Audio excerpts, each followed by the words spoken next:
और अब रुक करेंगे दिल्ली विधानसभा का, दिखाते हैं आपको मुख्यमंत्री रेखा गुप्ता क्या कह रही। सरकार सिस्टम से चलती है और जब सिस्टम जवाबदेही से खाली हो जाए तो परिणाम ये होते हैं जो वो दे करके गए हैं। ये सीधा सीधा गवर्नेंस का फेलियर है अध्यक्ष जी, गवर्नेंस का फेलियर है।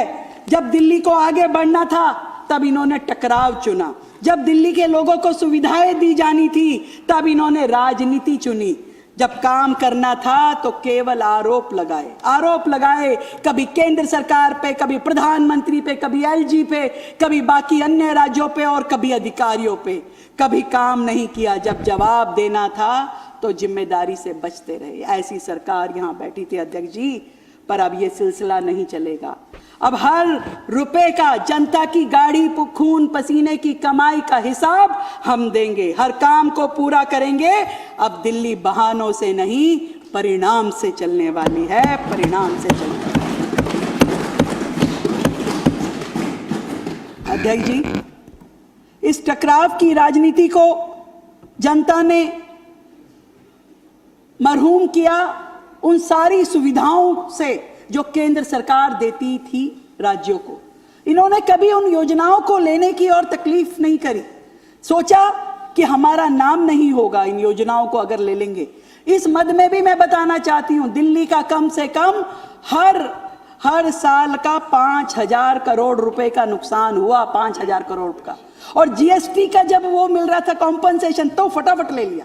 1,200 करोड़ रुपए, कभी 5,000 करोड़ रुपए, 12,000 करोड़ रुपए तक भी 5 साल तक जीएसटी का कॉम्पनसेशन आया, वो तुरंत दबा लिया, उसको इस्तेमाल कर लिया। पर जो योजनाएं केंद्र की थी वो नहीं ली।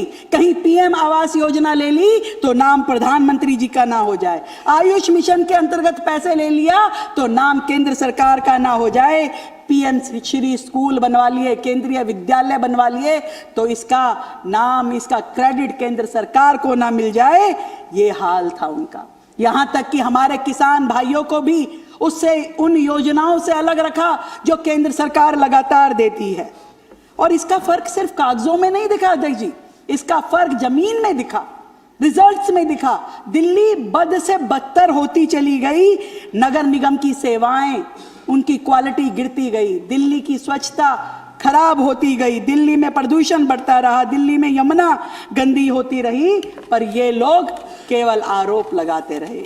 इनके लोग, मुख्यमंत्री आरोप लगाते थे, मंत्री खुद ही धरने पे बैठ जाते थे, नहीं तो आपस में लड़ते थे, समय मिलता तो अधिकारियों को पीटते थे। ये कल्चर था उनका, ये वर्किंग कल्चर था जिस तरीके से उन्होंने यहाँ काम किया। किसी पड़ोसी राज्य से उनकी बनती नहीं थी हैं। जब तक वो पंजाब में नहीं थे तो पराली से प्रदूषण हो रहा था, जैसे ही पंजाब में हुए तो पराली से प्रदूषण खत्म हो गया।